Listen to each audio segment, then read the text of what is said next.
మొదట అంతియాలో ఉన్న శిష్యులు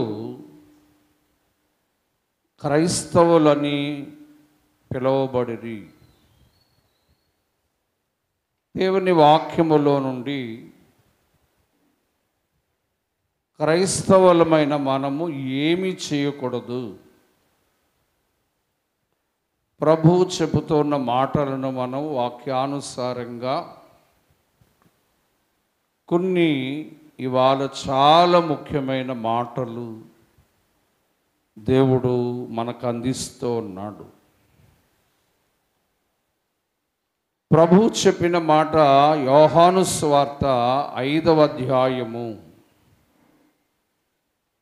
5వ అధ్యాయములో 14వ వచనములో యేసు ప్రభువారు అటు తరువాత యేసు దేవాలయములో స్వస్థత పొందిన వారిని చూచి, ఇదిగో స్వస్థత నొందితివి,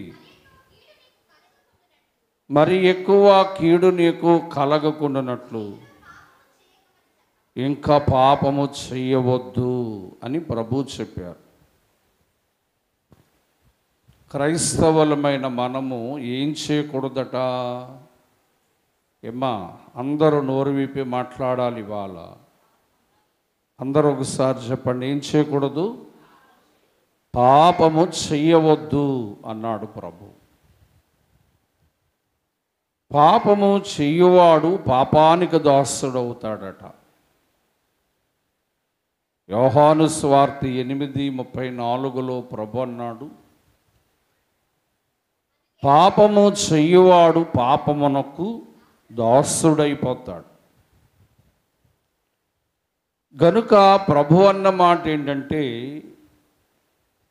క్రైస్తవులుగా పిలువబడుతున్న మీరు పాపము చేయవద్దు అన్నాడు.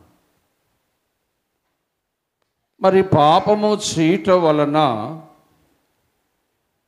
పాపం వలన వచ్చు జీతము మరణము అన్నాడు ప్రభు.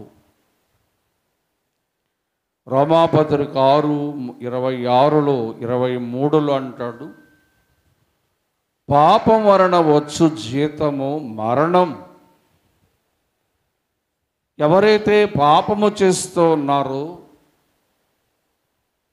వారు పాపానికి దాసులైపోతారు. గనుక పాపము చేయవద్దు అన్నాడు.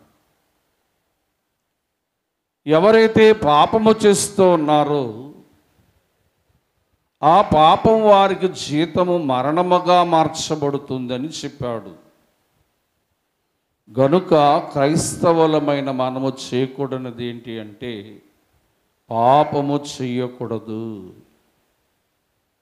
ఇక రెండోది మనం చూస్తే, క్రైస్తవులమైన మనమట ఉదయము ప్రార్థన చేయకుండా రోజును ప్రారంభించకూడదు. క్రైస్తవులమైన మనము ఉదయాన ప్రార్థన చేయకుండా రోజు ప్రారంభించవద్దు అన్నాడు. స్నేహితులారా, దీని రిఫరెన్సు కీర్తన గ్రంథము 88వ దావీదు కీర్తన 13వ వచనములో దావీదు అన్నాడు, ఉదయమున నా ప్రార్థన నిన్ను ఎదుర్కొనును.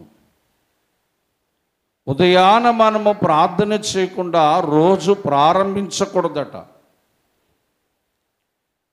ఉదయాన మనము లేచి ప్రార్థన చేయకుండా ఆ రోజును మనం ప్రారంభించకూడదు అన్నాడు. స్నేహితులారా, ఎందుకు మనం ప్రార్థన చేయాలి అంటే, పేతురు రాసిన పత్రిక 3:12లో, మొదటి పేతురు పత్రిక 3:12లో, మనము చెయ్యు ప్రార్థనలు ప్రభు చెవులు వినుచూ ఉన్నాయి. గనుక ప్రార్థన మన పరిస్థితిని మారుస్తుందని మనకు తెలుసు. గనుక ప్రార్థన మన కార్యములను జరిగిస్తుందని మనకు తెలుసు. గనుక ఉదయానట మనం ప్రార్థన చేయకుండా రోజును ప్రారంభించకూడదు అని ప్రభు సెలవిస్తూ ఉన్నాడు. ఇవాళ ప్రతి మాటలో ప్రభు వద్దు వద్దు అంటూ ఉన్నాడు.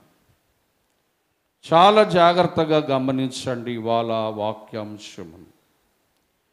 ఇక మూడవదిగానట, క్రైస్తవులమైన మనము వాక్యము చదవకుండా బయటకు పోవద్దు అన్నాడు. ప్రకటన గ్రంథము 1వ అధ్యాయం 3వ వచనములోను, యెషయా గ్రంథము 34వ అధ్యాయం 16వ వచనములోను దేవుని వాక్యమును పరిశోధించి చదివి అని మనం చూస్తాం. ఈ ప్రవచన వాక్యమును చదువువాడును వినువాడును వాటిని గైకొనువాడును అని మనం వింటాం. గనుక క్రైస్తవులమైన మనము వాక్యము చదవకుండా బయటకు పోకూడదు. ఎందుకు మనము బయటకు పోకూడదు అంటే, వాక్యములు అన్నాడు 119వ దావీదు కీర్తన 105వ వచనములో, నీ వాక్యము నా పాదములకు దీపము, నా త్రోవకు వెలుగై ఉన్నది. అంటే మనం బయటకు వెళ్ళేటప్పుడు దేవుని వాక్యము మన పాదమునకు వెలుగునిస్తూ ఉంది. మనము చీకటిలో ప్రయాణము చేయకుండా, మనము చీకటి అనే లోకములో ప్రయాణము చేయకుండా, దేవుని వాక్యం అనే వెలుగులో మనం ప్రయాణము చేయుటకు దేవుని వాక్యము చదవకుండా బయటకు వెళ్ళకూడదు. ఇవన్నీ మనము గమనిస్తూ ఉండాలి. ఇక 4వదిగా మనం చూస్తే, దేవుని మందిరమునకు ఆలస్యంగా రావద్దు అన్నారు. కొందరు దేవుని మందిరానికి చాలా ఆలస్యంగా వస్తూ ఉంటారు. మరి ఇప్పుడు వచ్చిన వారికి స్తుతి యొక్క పాటలు పోయాయి, ఆరాధన పోయింది, అటు తర్వాత పాప ఒప్పుదల పోయింది. ఇవన్నీ అయిన తర్వాత నువ్వు వచ్చావు, నీకు ప్రయోజనం ఏముంది? దేవుని వాక్యములో ఆయన అన్నాడు, ప్రసంగి 5:1, నువ్వు దేవుని మందిరమునకు పోనప్పుడు నీ ప్రవక్తను జాగ్రత్తగా చూసుకో అన్నాడు. ప్రవక్తన అంటే నువ్వు దేవుని మందిరమునకు ఆలస్యంగా రావద్దు. ఎందుకు ఆలస్యంగా వస్తూ ఉన్నావు? ఆలస్యంగా వచ్చుట వలన ఆరాధన ఆశీర్వాదం పోగొట్టుకుంటావు. ఆలస్యంగా వచ్చుట ద్వారా స్తుతి యొక్క దీవెన పోగొట్టుకుంటావు. ఆలస్యంగా వచ్చుట ద్వారా పాప ఒప్పుదల పోగొట్టుకుంటావు.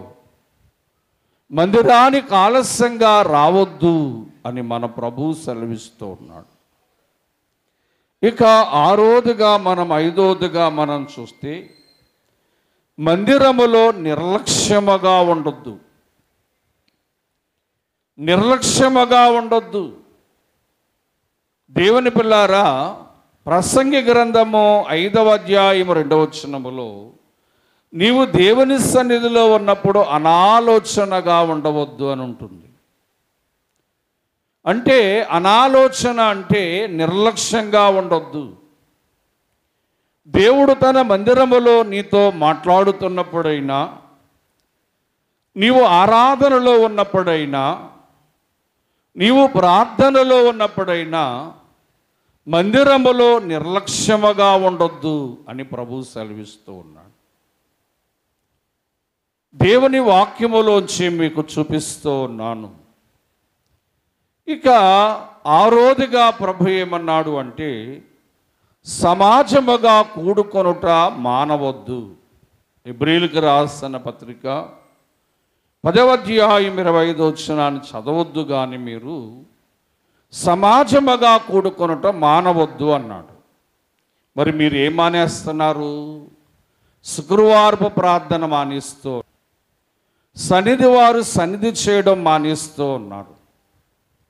దేవుడు ఏదైతే మానవద్దు అని చెబుతూ ఉన్నాడో అదే మీరు మానేస్తూ ఉన్నారు. మరి శుక్రవారపు ప్రార్థన ద్వారా నీవు ఆశీర్వాదం పొందుకుంటావు. శుక్రవారపు ప్రార్థన ద్వారా ఆరోగ్యం పొందుకుంటావు. శుక్రవారపు ప్రార్థన ద్వారా క్షేమాన్ని పొందుకుంటావు. రెండో శనివారపు ప్రార్థన ద్వారా అనేక గొప్ప కార్యాలు పొందుకుంటాం. నువ్వు మానేస్తూ ఉన్నావు.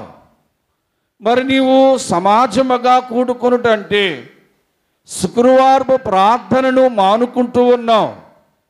నీవేమనుకుంటున్నావంటే నేను ఆరోగ్యంగా ఉన్నాను, నేను క్షేమంగా ఉన్నాను అనుకుంటున్నావేమో కానీ నీవెప్పుడు ఆరోగ్యంగా క్షేమముగా ఉంటావు అంటే శుక్రవారపు ప్రార్థన నీవు మానక వచ్చినప్పుడు. దేవుని వాక్యములో సమాజముగా కూడుకొనుట మానవద్దు, వద్దు వద్దు అని దేవుడు చెప్తూ ఉన్నాడు. స్నేహితులారా, సమాజముగా కూడుకొనుట మనం మానకూడదు. ఎందుకంటే ఏ సమయములో ఏ అనారోగ్యం వస్తుందో, ఏ సమయములో ఏ వ్యాధి మనకు సోకుతుందో, ఏ సమయములో ఏ బలహీనత మనల్ని ఆవరిస్తుందో మనకు తెలియదు కనుక శుక్రవారపు ప్రార్థన మనము మానకూడదు. స్నేహితులారా, దేవుడు నిన్ను ఎంతగా హెచ్చరిస్తూ ఉన్నా నువ్వు మానుకుంటూ ఉన్నావు. దేవుని వాక్యం అంటుంది సమాజముగా కూడుట మానవద్దు అని చెప్పి. ఇక మరొక మాట ఏమన్నాడంటే క్రైస్తవులమైన మనము దేవునికి కానుకిచ్చుట పిసినారతనముగా ఇవ్వద్దు అని చెప్పారు. ఇవాళ దేవునికి కానుక ఇచ్చే విషయంలో మనం పిసినారతనముగా ఇస్తూ ఉన్నామంట. దేవుని పిల్లారా, నిజమే, మనము దేవునికి ఇచ్చే విషయంలో పిసినారతనముగా ఇస్తే దేవుని సేవా పరిచర్య ఎలా జరుగుతుంది?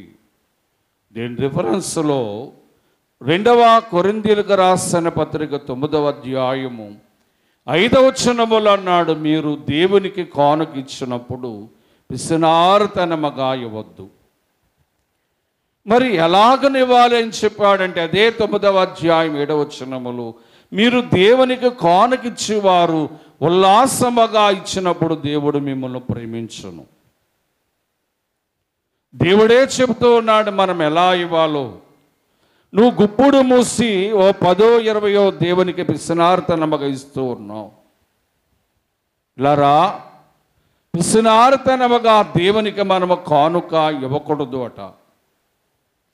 వాక్యములు అంటున్నాడు, నీవు వెదజల్లి అభివృద్ధి పొందిన వారు కలరు, తగిన దానికంటే తక్కువ ఇచ్చి లేమిలోకి వస్తూ ఉన్నారు. సామెతలు 11:24లో మనము దేవునికి కానుక తగిన దానికంటే తక్కువ ఇస్తూ ఉన్నాం. తగిన దానికంటే తక్కువ దేవునికి కానుక అర్పిస్తూ ఉన్నాం.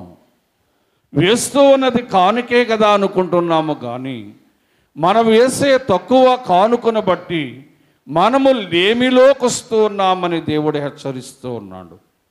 కనుక దేవుని బిడ్డలైన మనమట కానుక పిసినారుతనముగా దేవునికి ఇవ్వద్దు అని చెప్పి అన్నారు. ఇక 7వదిగా మనం చూస్తే వ్యర్థమైన వాటిని చూస్తూ సమయాన్ని వ్యర్థము చేయొద్దు. ఈ లోకములో మనము వ్యర్థమైన వాటిని చూస్తూ ఉన్నాం. సమయము వ్యర్థమైపోతూ ఉంది. దేవుని పిల్లారా, ప్రార్థనకు రావాల్సిన సమయములో టీవీలు పెట్టుకొని టీవీలు ఎదుట కూర్చొని వ్యర్థమైన సీరియల్స్, వ్యర్థమైన సినిమాలను మనం చూస్తూ సమయాన్ని వ్యర్థం చేస్తూ ఉన్నాం. అందుకే ప్రభు అంటున్నాడు కీర్తనల గ్రంథము 119వ దావీదు కీర్తన 119వ దావీదు కీర్తన 37వ వచనములో, వ్యర్థమైన వాటిని చూడొద్దు, వ్యర్థంగా మీ సమయాన్ని పాడు చేయవద్దు. స్నేహితులారా, సమయము చాలా ప్రాముఖ్యమైంది, సమయము చాలా విలువైంది. మరి దేవునికి ఇవ్వాల్సిన సమయము నీవు ఇవ్వకుండా లోకములో సమయాన్ని గడుపుతున్నావేమో, వ్యర్థమైన వాటిని చూస్తూ సమయాన్ని గడుపుతున్నావేమో. ప్రభువు నిన్ను హెచ్చరిస్తున్నాడు, వ్యర్థమైన వాటిని చూడవద్దు, వ్యర్థముగా సమయమును గడపవద్దు. ఇక 8వదిగా మనం చూస్తే ఆయన అన్య ఆచారములు చెయ్యవద్దు అంటున్నాడు. అన్య ఆచారములు మీరు చేయవద్దు. ఇది మొదటి రాజుల గ్రంథము 21వ అధ్యాయం 26వ వచనములోనట, కొందరు తమ దేవతల ఎడల అన్య ఆచారములు చేస్తూ ఉన్నారు. ఇవాళ క్రైస్తవులమైన మనము అన్య ఆచారములు పాటిస్తూ ఉన్నాం. అన్యులతో సహవాసము చేస్తూ ఉన్నాం. ప్రభు అన్నాడు, అన్యులతో స్నేహం చేయొద్దు, అన్యులకు సహకరించవద్దు, అన్యాచారములు పాటించవద్దు. అంటే మంచి ముహూర్తములు చూసుకొనుట, మంచి దినాలను పాటించుట. దేవుని పిల్లారా, దేవుని వాక్యం మనకి హెచ్చరిస్తూ ఉంది, మీరు అన్య ఆచారములను పాటించవద్దు. వారిని చూసి మనము అన్యాచారమును నేర్చుకుని వాటిని మనం పాటించకూడదు.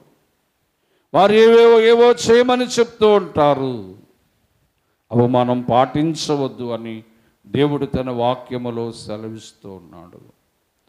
ఇక 9వదిగా అన్నాడు, మీ దేహమనే దేవాలయమును చెడు వ్యసనములతో పాడు చేసుకొనవద్దు. మొదటి కొరింథీయులకు రాసిన పత్రిక 3వ అధ్యాయము 16-17 వచనములో, మీ దేహమే దేవుని ఆలయము గనుక మీ దేవుని ఆలయమును మీరు పాడు చేసుకొనవద్దు అన్నాడు. ఇవాళ దేవుని యొద్దకు వస్తూ కూడా చెడు వ్యసనాలు చేసేవారు ఉన్నారు, చెడ్డ పనులు చేసేవారు ఉన్నారు, చెడు అలవాటులు కలిగిన వారి ఉన్నారు. స్నేహితులారా, ఒక్కసారి ఈ దేహము పాడైందంటే, ఈ దేహము శరీరము పాడైందంటే దీనిని మనం బాగు చేసుకోనలేం. ఇందులో దేవుని ఆత్మ నివసించుచున్నది కనుక మీ చెడు వ్యసనములతో, మీ చెడు అలవాటులతో, మీ చెడ్డ కార్యములతో మీ దేహాన్ని పాడు చేసుకొనవద్దు. నువ్వు దేహాన్ని పాడు చేసుకుంటున్నావేమో, నీ దేహమును పాపముతో మీ దేహమును పాడు చేసుకుంటున్నారేమో. అది దేవుని ఆలయం. మీ దేహమే దేవుని ఆలయము గనుక మీ దేవుని ఆలయమును మీరు పాడు చేసుకొనవద్దు అన్నాడు. దేవుడు వద్దు అంటే నువ్వు చేస్తూ ఉన్నావేమో, దేవుడు చెయ్యొద్దు అంటే నువ్వు చేస్తూ ఉన్నావేమో, అందుకే దీవింపబడలేకపోతూ ఉన్నావు. దేవుని వాక్యములో మనము 9వదిగా మనం చూసాం. 10వదిగా మనం చూస్తే, క్రైస్తవులమైన మనము పేదలను కనికరించుట మానవద్దు అన్నారు. మనకు కలిగిన దానిలో నుంచి సామెతల గ్రంథము 28వ అధ్యాయములో 28వ అధ్యాయము 27వ వచనములు అంటున్నాడు, పేదలైన వారిని కొరకు మాట్లాడారు. చదవండి మాటను. పేదలకు అంటే నిరుపేదలైన వారికి మనం ఇచ్చుట వలన మనకి లేమి కలగదు గనుక దేవుని పిల్లారా, దేవుని వాక్యం ఏం చెప్తుందంటే మత్తయి సువార్త 5:7లో, మీరు కనికారము గలవారైతే కనికారమును పొందుదురు అని చెప్పింది. మనము పేదల ఎడల కనికారము చూపుట మానవద్దు. ఎవరైతే మనకు కలిగిన కొద్దిలో నుంచే పేదలకు మనం ఇస్తామో, కొద్దిపాటిలో నుంచే పేదలకు మనం సహాయం చేస్తామో, అదేట మనలను లేమిలోనికి తీసుకొని రాకుండా కాపాడుతున్నదని మనం గ్రహించాలి. క్రైస్తవులమైన మనము నిరుపేదలైన వారిపైన కనికారము చూపుట మానవద్దు అని ప్రభు చెప్తూ ఉన్నాడు.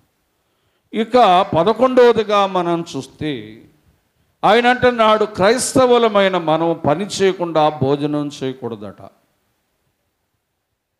ఏమండి, ఏం చేయకుండా?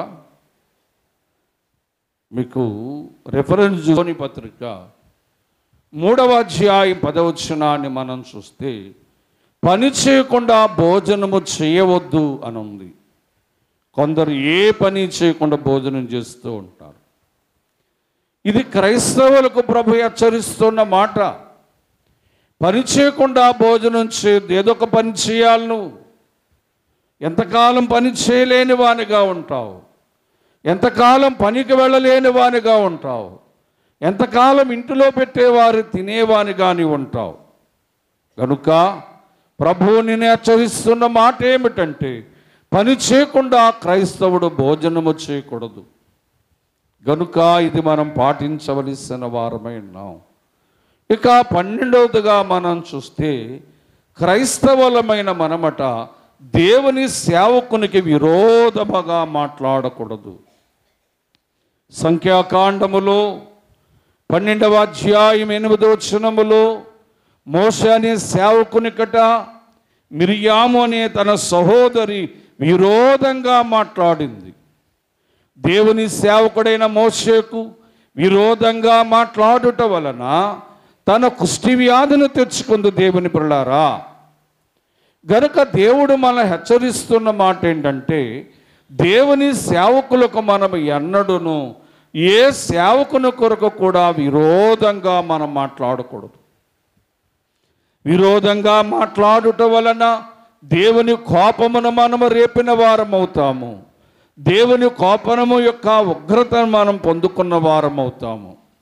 అయితే మోషే కోపపడలేదు, కానీ దేవునికి కోపం వచ్చింది దేవుని సేవకునికి విరోధంగా మాట్లాడుట వలన. గనుక క్రైస్తవులమైన మనము దేవుని సేవకునికట విరోధంగా మనము మాట్లాడకూడదని దేవుడు మన హెచ్చరిస్తూ ఉన్నాడు. ఇక 13వదిగా మనం చూస్తే, మీ క్రైస్తవులమైన మనము తల్లిదండ్రులకును పెద్దలకును ఎదురు సమాధానము చెప్పకూడదు. దేవుని పిల్లారా, ఇవాళ పిల్లలు తల్లిదండ్రులకు ఎదురు సమాధానం చెప్తూ ఉన్నారు. కానీ దేవుని వాక్యము ఎఫెసీ పత్రిక 6:1-2 వచనాలు చూస్తే, మీ తల్లిని మీ తండ్రిని సన్మానించు, అప్పుడు నీవు దీర్ఘాయువంతుడు అవుతావని వాక్యము సెలవిస్తుంది. మరి తల్లిదండ్రులను ఎదిరించేవారుగాను పెద్దలైన వారిని ఎదిరించేవారుగాను ఎదురు మాటలు మనము పలికేవారిగాను ఉన్నామేమో. దేవుని వాక్యము సెలవిస్తున్న మాట ఏంటంటే, నీ తల్లిదండ్రులను ఎదిరించవద్దు, నీ పెద్ద మాటలను పెద్దవారి మాటలను ఎదిరించవద్దు అని దేవుడు తన వాక్యములో సెలవిస్తూ ఉన్నాడు. వద్దు వద్దు వద్దు అంటే ఆయన ఏదైతే వద్దని అంటున్నాడో అదే మనం చేస్తూ ఉన్నాం. ఆయన ఏదైతే చేయొద్దని హెచ్చరిస్తున్నాడో అదే మనం చేస్తూ ఉన్నాం. స్నేహితులారా, ఇక 14వ వచనములో మనం చూస్తే ఆయన అంటున్నాడు, ప్రభు యొద్దకు రాకుండా నీ జీవితమును ముగించవద్దు. మత్తయి సువార్త 18వ అధ్యాయం 28వ వచనం వల్ల నాడు, ప్రయాసపడి భారం మోస్తున్న వారలారా నా యొద్దకు రండి. ప్రభు దగ్గరికి రాకుండా నీ జీవితాన్ని ముగించకూడదట. కొందరు ప్రభు దగ్గరికి రాకుండా లోకములో తమ పనులలో తమ ప్రయాణములో ఉంటున్నారు. నీ జీవితాన్ని లోకములో ముగించాలనుకుంటున్నావా? దేవుని వాక్యములు అంటున్నాడు, ప్రభు యొద్దకు రాకుండా నీ జీవితాన్ని లోకములో ముగించవద్దు. ప్రభు యొద్దకు వస్తేనే మనము నెమ్మది పొందుకుంటాం. ప్రభు యొద్దకు వస్తేనే ఆశీర్వాదం అందుకుంటాం. ప్రభు యొద్దకు వస్తేనే ఆరోగ్యాన్ని పొందుకుంటామని మనకు తెలియదా? దేవుని పిల్లారా, దేవుని వాక్యములో నుంచి ప్రభు హెచ్చరిస్తున్న మాటలు ఇవి. దేవుని వాక్యములో నుంచి ఆయన మనకి నేర్పించుచున్న మాటలు ఇవే. ఆయన చాలా అర్థమయ్యేటట్టే బోధిస్తూ ఉన్నాడు. నిన్ను చెయ్యొద్దు చెయ్యొద్దు చెయ్యొద్దు అంటే అదే నువ్వు చేస్తూ ఉన్నావు. అందుకే నీ ప్రార్థనకు జవాబు రావటలేదు. అందుకే నీ కార్యము జరుగుటలేదు. అందుకే నీవు బలపడుటలేదు. రా, ఆయన ఎన్ని మాటలు, 15 మాటలు చెయ్యొద్దు చెయ్యొద్దు చెయ్యొద్దు అని చెప్తున్నాడు. పాపము చేయొద్దు అన్నాడు. ఉదయాన ప్రార్థన చేయకుండా రోజు మొదలు పెట్టొద్దన్నాడు. వాక్యము చదవకుండా బయటకు వెళ్ళవద్దన్నాడు. క్రైస్తవులమైన మనము మందిరానికి ఆలస్యంగా రావద్దని చెప్పాడు. దేవుని సన్నిధిలో నిర్లక్ష్యముగా ఉండొద్దని చెప్పాడు. సమాజముగా కూడుకున్నదంటే శుక్రవారపు ప్రార్థన మానవద్దు, రెండో శనివారపు ప్రార్థన మానవద్దు అని హెచ్చరిస్తూ ఉన్నాడు. పిసినారితనముగా కానుక ఇవ్వద్దు అని చెప్తూ ఉన్నాడు. క్రైస్తవులమైన మనమట వ్యర్థమైన వాటిని చూసి సమయాన్ని వ్యర్థం చేయొద్దు అని చెప్పాడు. క్రైస్తవులమైన మనము అన్యాచారములు పాటించవద్దు అని విశేషిస్తూ ఉన్నాడు. క్రైస్తవులమైన మనము మన దేహమనే దేవాలయమును పాడు చేసుకొనవద్దు చెడవ్యసనములతోని దేవుడు హెచ్చరిస్తూ ఉన్నాడు. క్రైస్తవులమైన మనమట నిరుపేదల ఎదుట కనికారము చూపుట మానవద్దు అని చెప్పాడు. క్రైస్తవులమైన మనము పని చేయకుండా భోజనము చెయ్యవద్దు అంటున్నాడు. దేవుని ప్రియులారా, క్రైస్తవులమైన మనము దేవుని సేవకునికి విరోధంగా మాట్లాడవద్దు. క్రైస్తవులమైన మనము తల్లిదండ్రులకు పెద్దలకు ఎదురు సమాధానము చెప్పవద్దు. క్రైస్తవులమైన మనము దేవుని యొద్దకు రాకుండా ఈ జీవితాన్ని ముగించవద్దు అని తెలియచేస్తూ ఉన్నాడు. గనుక ప్రభు ఆనాడు చెప్పిన మాట, ఆ రోగిని స్వస్థపరిచి నీవిక పాపము చెయ్యవద్దు. పాపమే కాదట, ఆయన వాక్యములో చెప్పిన ప్రతి మాటను మనం అర్థం చేసుకుని వాటిని చేయకుండా ఉండుటే మంచి భాగ్యము. ఈ మాటలు ప్రభు దీవించునుగాక.